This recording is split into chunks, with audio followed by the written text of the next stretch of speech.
আমাদের শহীদ রাষ্ট্রপতি জিয়াউর রহমানের শাহাদাত বার্ষিকী মে ৩০ তারিখে।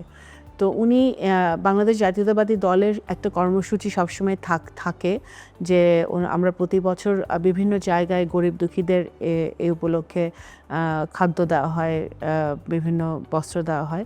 সেই কর্মসূচিটা আমরা করছিলাম কয়েক বছর, মানে এটা আরও উনি একটা মিথ্যা মামলায় জেলে যাওয়ার আগের কথা বলছি, এটা হয়তো 12-13 সময়।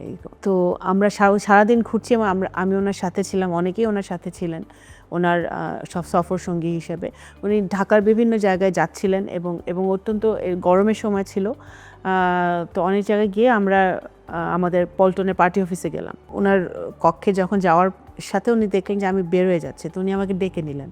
তো উনি আমাকে আমার ডাক নামে ডাকতেন, রিঙ্কু বলতেন।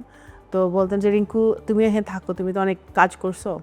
তারপরে দেন এই যে ওই সময়টা যে ওনার সাথে আমাদের আরও অনেক আমাদের নারী নেত্রীরা ছিলেন, তো ওনার সাথে যে কথোপকথন, এবং উনি যে এত সরল ছিলেন, এত স্বাভাবিক ছিলেন, সকল প্রতিহিংসার ঊর্ধ্বে ছিলেন, নোংরা রাজনীতির ঊর্ধ্বে ছিলেন, সেটা ওনার সাথে যখন যে কেউই যখন ওয়ান টু ওয়ান কথা বলেছে সেটাই বুঝতে পেরেছে। তো এরকম অনেক স্মৃতি আছে, অনেক স্মৃতি আছে।